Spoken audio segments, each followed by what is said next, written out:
മാനാദരവുകൾ നിറഞ്ഞ മുഅ്മിനീങ്ങളെ, അല്ലാഹു തആല നാം ഇവിടെ ഒരുമിച്ച് കൂടിയതും പിരിയുന്നതുമെല്ലാം ഒരു സൽക്കർമ്മമായി ഞങ്ങളിൽ നിന്ന് സ്വീകരിക്കുമാറാവട്ടെ.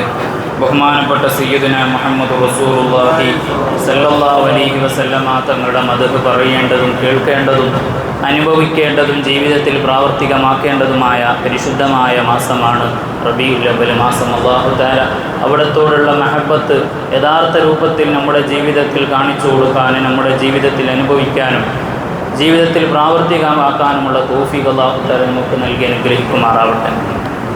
പ്രിയപ്പെട്ട മുഅ്മിനീങ്ങളെ, ഏതാനും മാസങ്ങൾക്ക് മുമ്പ് അല്ലെങ്കിൽ ആഴ്ചകൾക്ക് മുമ്പ് കേരളത്തിലുള്ള ഒരാൾ നമ്മളുടെ സുന്നി പള്ളികൾ മുഴുവനും അമ്പലമാണെന്നും അതേപോലെ അവിടെയുള്ള ഉസ്താദുമാരൊക്കെ പൂജാരികളാണെന്നും അവിടെ പോകുന്നവരൊക്കെ മുശ്രിക്കീങ്ങളാണെന്നൊക്കെ പറഞ്ഞു.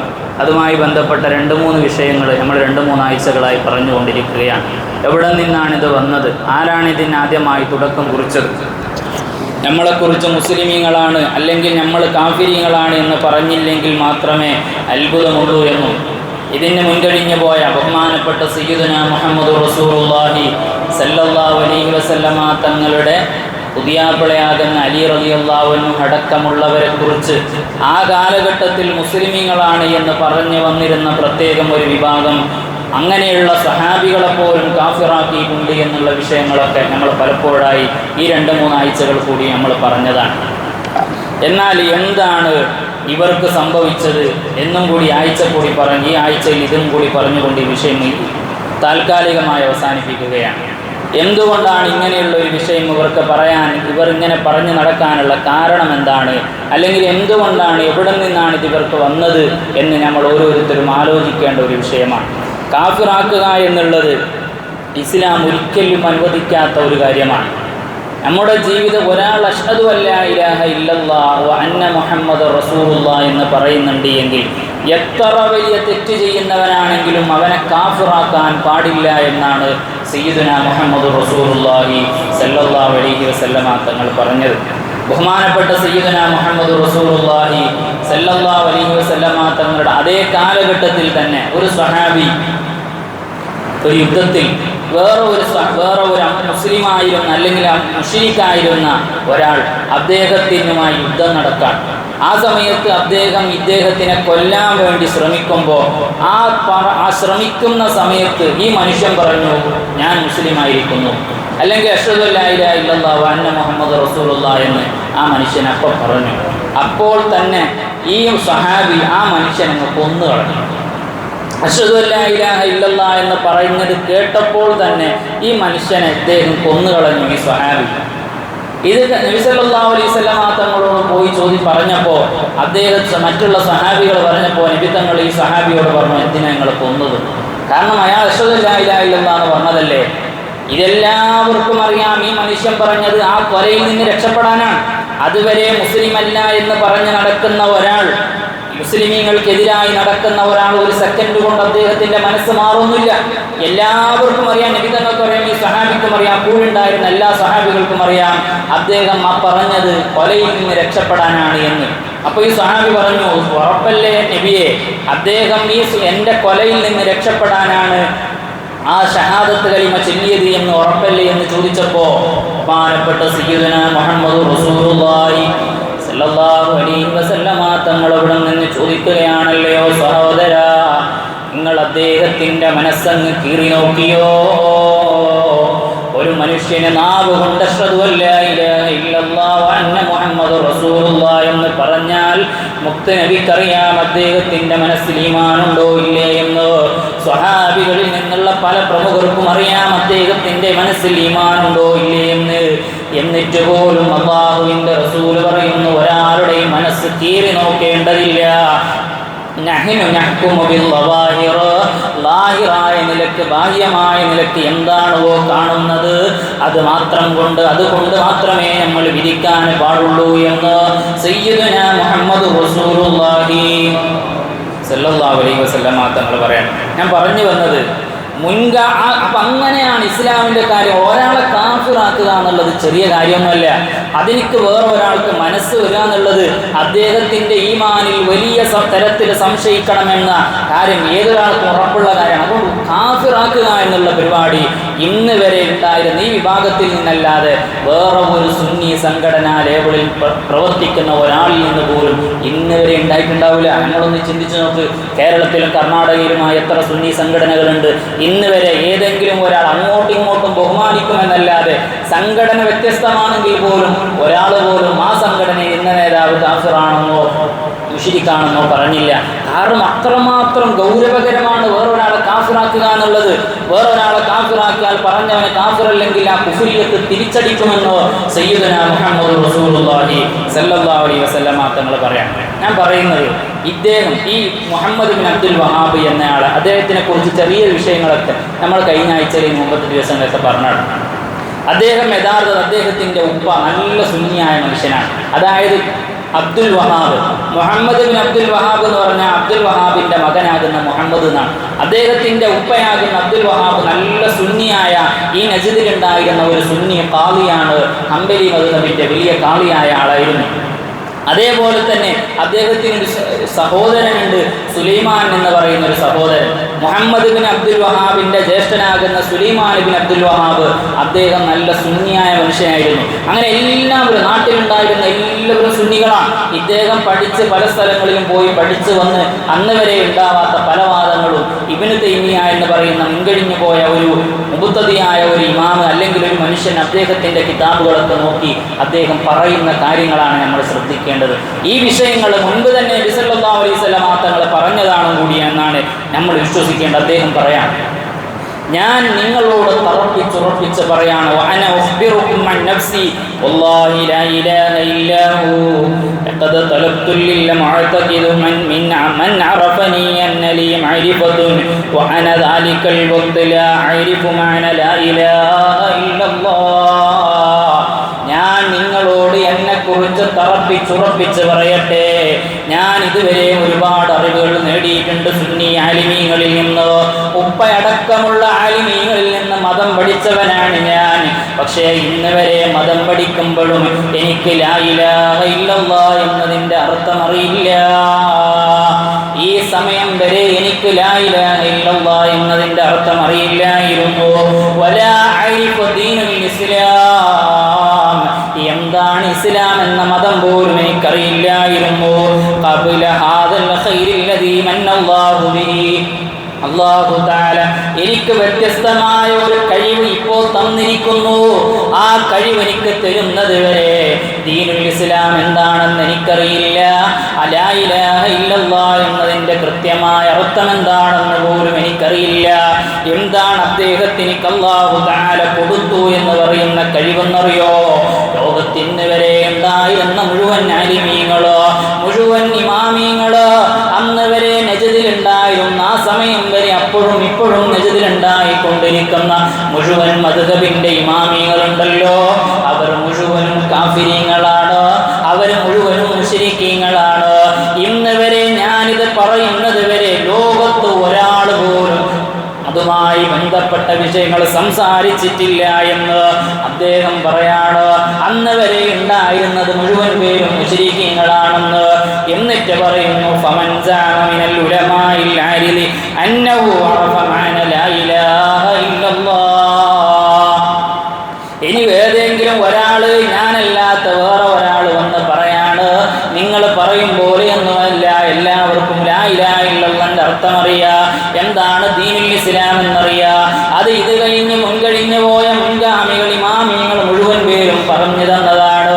അതുകൊണ്ട് അത് എല്ലാവർക്കും അറിയാമെന്ന് ഒരാൾ വാദിക്കുകയാണെങ്കിൽ ഖബല ഹാദൽ വഖ്തി, ഞാനിത് പറയുന്നതിന് മുമ്പ് തന്നെ ആർക്കെങ്കിലും ഒരാൾക്ക് ഇതിൻ്റെ യഥാർത്ഥ മാന എന്താണെന്ന്, അർത്ഥം എന്താണെന്ന്, ദീനുൽ ഇസ്ലാം എന്താണെന്ന് അറിയുമെന്ന് വാദിച്ചാൽ ഫഖദ് കദബ വഫ്തറ അലല്ലാഹ്, അവൻ അല്ലാഹുവിൻ്റെ പേരിൽ കള്ളം പറഞ്ഞവനാണ്, അല്ലാഹുവിൻ്റെ പേരിൽ ഇല്ലാത്ത കാര്യങ്ങൾ ഉണ്ടാക്കി പറഞ്ഞവനാണ് എന്ന് ഈ മുഹമ്മദ് ബിൻ അബ്ദുൽ വഹാബ് എന്ന് പറയുന്ന മനുഷ്യൻ പറഞ്ഞിട്ടുണ്ടെങ്കിൽ നഊദു ബില്ലാഹ്, അദ്ദേഹം എന്ന് നമ്മൾ ചിന്തിക്കേണ്ടേ മുഅ്മിനീങ്ങളെ? എങ്ങനെയാണ് ഒരാൾക്ക് ഇങ്ങനെ പറയാൻ കഴിയുക? ഞാൻ വരുന്നതിന് മുമ്പ് ഇന്ന് വരെ ഇവിടെ ഉണ്ടായിരുന്നവർ ഒരാൾ പോലും മുസ്ലിം അല്ലെന്നോ, അവർ എല്ലാവരും മുശ്രിക്കീങ്ങളാണെന്നോ, അവർക്ക് മതമറിയില്ലെന്നോ, ലാ ഇലാഹ ഇല്ലല്ലാഹയുടെ അർത്ഥം അറിയില്ലെന്നോ ഈ അടുത്ത് 200 വർഷങ്ങൾക്ക് മുമ്പ് ജനിച്ച് മരിച്ചു പോയ ഒരു മനുഷ്യൻ പറഞ്ഞെങ്കിൽ, മുത്തുനബിയുടെ കാലഘട്ടം കഴിഞ്ഞ് 100 വർഷം കഴിയുന്നതിന് മുമ്പ് ജനിച്ചവരാണ് മഹാനാകുന്ന അബൂ ഹനീഫ ഇമാമ്.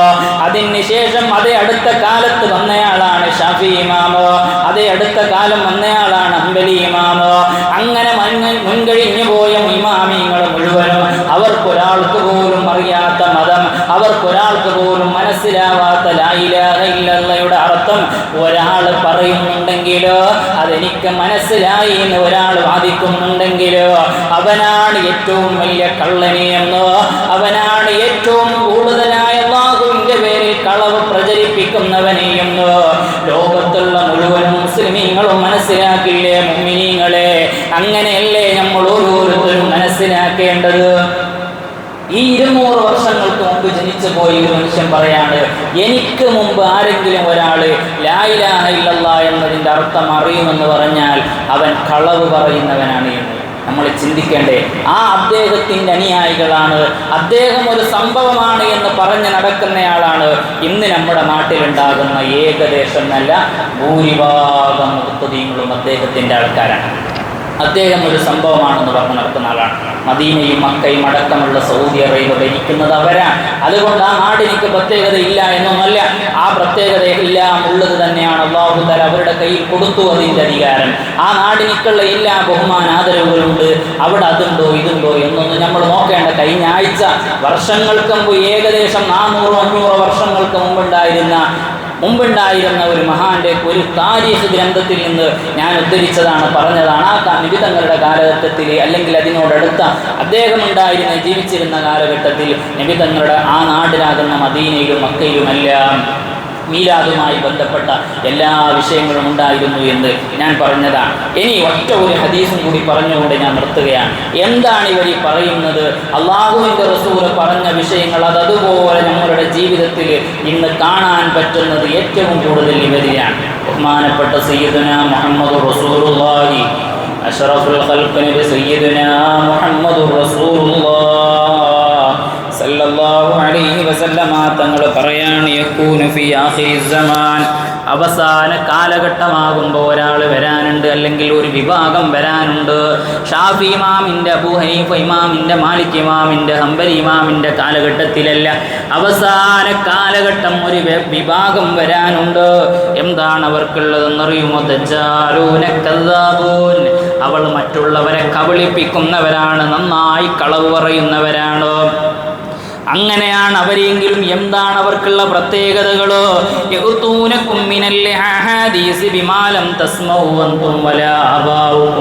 നിങ്ങൾ കേൾക്കാത്ത സംഭവങ്ങളോ, നിങ്ങളുടെ ഉപ്പമാര് കേൾക്കാത്ത സംഭവങ്ങളോ, അല്ലെങ്കിൽ അതിനോട് സമാനമാകുന്ന വിഷയങ്ങളോ ഇവർ വന്നുകൊണ്ട് പറയും. എന്നിട്ട് അവർ പറയും, ഇതൊന്നും നിങ്ങളുടെ ഉപ്പമാർക്ക്, നിങ്ങളുടെ മുൻഗാമികൾക്ക് മനസ്സിലായിട്ടില്ല.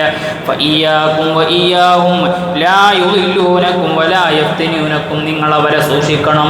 അവരുമായി ബന്ധപ്പെടാൻ പാടില്ല, അവരുമായി കൂട്ടുബന്ധങ്ങൾ ഉണ്ടാവാൻ പാടില്ല, അവരുമായി പരമാവധി പല വിഷയങ്ങളിലും എല്ലാ വിഷയങ്ങളും നിസ്സഹകരണം നമ്മൾ ഓരോരുത്തരും ഏർപ്പെടുത്തണമെന്ന് സയ്യിദുനാ മുഹമ്മദുർ റസൂലുള്ളാഹി സല്ലല്ലാഹു അലൈഹി വസല്ലമ തങ്ങൾ പറയാണ്. നിങ്ങളുടെ മുൻഗാമികളാകുന്ന ഉപ്പുപ്പമാര് കേൾക്കാത്ത കാര്യങ്ങൾ പറയുന്നവരാണ് അവർ. കേരളത്തിൽ എന്ന് മുതലാണ് സ്ത്രീകൾ പള്ളിയിലേക്ക് പോകാൻ തുടങ്ങിയത്? ഈ അടുത്ത കാലത്ത് ആ ഒരു സ്ത്രീയാണ് ആദ്യമായി കേരളത്തിൽ പള്ളിയിൽ പോയത്. ആ സ്ത്രീയുടെ ഫോട്ടോ നമുക്ക് ഇന്ന് കാണാം, വീഡിയോ ഗൂഗിളിൽ അടിച്ച് നോക്കിയാൽ. എന്ന് മുതലാണ് കേരളത്തിൽ മുസ്ലിമീങ്ങൾ അല്ലെങ്കിൽ ലോകാന്തരങ്ങളിൽ തന്നെ അറബി അല്ലാത്ത ഭാഷയിൽ ഖുത്ബ നിർവഹിക്കാൻ തുടങ്ങിയത്? ഈ അടുത്താണ് ഈ നമ്മുടെ നാട്ടിൽ അല്ലെങ്കിൽ കേരളത്തിൽ ഈ അടുത്താണ്. അതിന് പുറമെ ലോകത്ത് തന്നെ ഈ അടുത്തായിരുന്നു ഖുത്ബ മലയാള ഭാഷയിൽ അല്ലെങ്കിൽ മാതൃഭാഷയിൽ, സ്വന്തം ഭാഷയിൽ, മറ്റുള്ളവർക്ക് മനസ്സിലാകുന്ന ഭാഷയിൽ അവതരിപ്പിക്കണം എന്നുള്ള വാദം കൊണ്ടുവന്നത് ഈ അടുത്താണ്. കമാൽ ഭാഷ എന്ന് പറയുന്ന ഒരാൾ, അദ്ദേഹമാണ് ആദ്യമായി, എൻ്റെ ഓർമ്മ ശരിയാണെങ്കിൽ ഇസ്താംബൂളിലോ മറ്റോ, അവരുടെ ഭാഷയിൽ ഖുത്ബ ഓതണം എന്ന് പറഞ്ഞു. എന്തിലടക്കം അവിടെ ബാങ്ക് പോലും സ്വന്തം ഭാഷയിൽ, മാതൃഭാഷയിൽ പാരായണം, ബാങ്ക് പോലും സ്വന്തം ഭാഷയിൽ കൊടുക്കണമെന്ന് പറഞ്ഞു. അപ്പോൾ ഏതായാലും അവയെല്ലാം ഈ അടുത്ത കാലത്തുണ്ടായിരുന്നതാണ്. എപ്പോഴാണ് കേരളത്തിൽ മതം വന്നത്, ഇസ്ലാം വന്നത്? നബി സല്ലല്ലാഹു അലൈഹി വസല്ലമ തങ്ങളുടെ കാലഘട്ടത്തിലാണെന്ന് ഒരഭിപ്രായം. ഏറ്റവും ചുരുങ്ങിയത് സ്വഹാബത്തിൻ്റെ കാലത്തെങ്കിലും കേരളത്തിൽ ഇസ്ലാം വന്നിട്ടുണ്ട്. അതേപോലെ തന്നെ കർണാടകയിൽ, നമ്മുടെ നാടിൻ്റെ എല്ലാ ഭാഗങ്ങളിലും ഒന്നിരിക്കെ ഇന്ത്യയിൽ ആദ്യമായി ഇസ്ലാം വന്ന സംസ്ഥാനം കേരളമായിരിക്കാം. നബി സല്ലല്ലാഹു അലൈഹി വസല്ലമ തങ്ങളുടെ കാലശേഷമുണ്ടായിരുന്ന ഇസ്ലാം മതം വന്ന ആദ്യത്തെ സംസ്ഥാനം കേരളമായിരിക്കാം. കാസർഗോഡ് ജില്ലയിലും അങ്ങനെയുള്ള പല സ്ഥലങ്ങളിലും മാലിക് ദിനാർ പള്ളികൾ, ഇതെല്ലാം മുത്തുനബിയുടെ കാലഘട്ടത്തിൽ അല്ലെങ്കിൽ സ്വഹാബത്തിൻ്റെ കാലഘട്ടത്തിൽ നിർമ്മിച്ചതാണ്. ഇങ്ങനെയുള്ള ഏതെങ്കിലും ഒരു പള്ളിയിൽ, മാലിക് ദിനാർ പള്ളിയിൽ, അങ്ങനെയുള്ള ഒരുപാട് മാലിക് ദിനാർ തങ്ങളുടെ പേരിൽ തന്നെ ഒരുപാട് പള്ളികൾ കേരളത്തിലുണ്ട്. അതിവിടെ എവിടെയെങ്കിലും മാതൃഭാഷയിൽ ഖുത്ബ ഓതുന്നുണ്ടോ? മുൻകഴിഞ്ഞ പോയ ആരെങ്കിലും അവിടെ ഓതിയതായി ഏതെങ്കിലും ഒരു ചരിത്ര ഗ്രന്ഥങ്ങളിൽ രേഖപ്പെടുത്തിയിട്ടുണ്ടോ? എവിടെയും നമുക്ക് കാണാൻ കഴിയില്ല. ഇവിടെ എല്ലാം അറബി ഭാഷയിലാണ് ഖുത്ബ. അവിടെ എല്ലാം മക്ബറകൾ കെട്ടിപ്പൊക്കിയിട്ടുണ്ട്. അവിടെ എല്ലാം ഉറൂസുകൾ നടക്കുന്നുണ്ട്, സിയാറത്തുകൾ നടക്കുന്നുണ്ട്, നേർച്ചകൾ നടക്കുന്നുണ്ട്. ബഹുമാനപ്പെട്ട സയ്യിദുനാ മുഹമ്മദുർ റസൂലുള്ളാഹി സല്ലല്ലാഹു അലൈഹി വസല്ലമ തങ്ങളുടെ പ്രിയ പത്നിയാകുന്ന ഖദീജ ബീവി റളിയല്ലാഹു അൻഹാ അവിടുത്തെ മക്ബറ ഉണ്ടായിരുന്നു. മക്കത്ത് പൊളിച്ചു മാറ്റിയതാണ് ഇവര്. ഉമർ ഇബ്നുൽ ഖത്താബ് റളിയല്ലാഹു അൻഹുവിന്റെ സഹോദരന്റെ മക്ബറ ഉണ്ടായിരുന്നു. എന്ന് വേണ്ട എല്ലാ മഹാന്മാരാകുന്ന സ്വഹാബത്തിന്റെയും മക്ബറകള് മക്കയിലും മദീനയിലും ഉണ്ടായിരുന്നു. ഇദ്ദേഹം മുഹമ്മദ് ബിൻ അബ്ദുൽ വഹാബ് എന്ന് പറയുന്ന തീവ്രവാദിയായ മനുഷ്യന് ലോകത്ത് ഹിറ്റ്ലറെ പോലും തോൽപ്പിക്കുമാർ ലോകത്തുള്ള മുസ്ലിമീങ്ങളെ കൊന്ന് കൊലവിളി നടത്തിയ ഈ തീവ്രവാദിയായ വളരെ മോശപ്പെട്ട മനുഷ്യന് മക്കയിൽ അധികാരം പിടിച്ചെടുത്തതിന് ശേഷമാണ് അവിടെ ഉണ്ടായിരുന്ന മക്ബറകൾ മുഴുവനും തച്ച് പൊളിച്ചത് എന്നുള്ള നഗ്ന സത്യം നമ്മൾ ഓരോരുത്തരും മനസ്സിലാക്കണം. അതുകൊണ്ട് പരമാവധി ഇവരുമായുള്ള ബന്ധങ്ങൾ നമ്മൾ കുറക്കുക. ഇവരുമായി ഏതെങ്കിലും ഒരു തരത്തിൽ ബന്ധപ്പെടുമ്പോഴാണ് നമുക്കുണ്ടാകുന്ന സംശയങ്ങൾ വരുന്നത്. പലതരത്തിലും നമ്മൾ സംശയത്തിൽ പെട്ടുപോകുന്നത്. അല്ലാഹു തആല ഇവരുടെ ശർറിൽ നിന്ന് നമ്മളെ കാക്കുമാറാവട്ടെ. അഹ്ലുസുന്ന വൽ ജമാഅയിൽ അടിയുറച്ച് ജീവിക്കാൻ ഖിയാമത്ത് നാൾ വരെ നമ്മളുടെ കുടുംബ പരമ്പരയിലൂടെ നമ്മളുടെ മക്കൾക്ക്, പേരക്കുട്ടികൾക്ക് എല്ലാവർക്കും അല്ലാഹു തആല തൗഫീഖ് നൽകുമാറാവട്ടെ. ബഹുമാനപ്പെട്ട സയ്യിദുനാ മുഹമ്മദുർ റസൂലുള്ളാഹി സല്ലല്ലാഹു അലൈഹി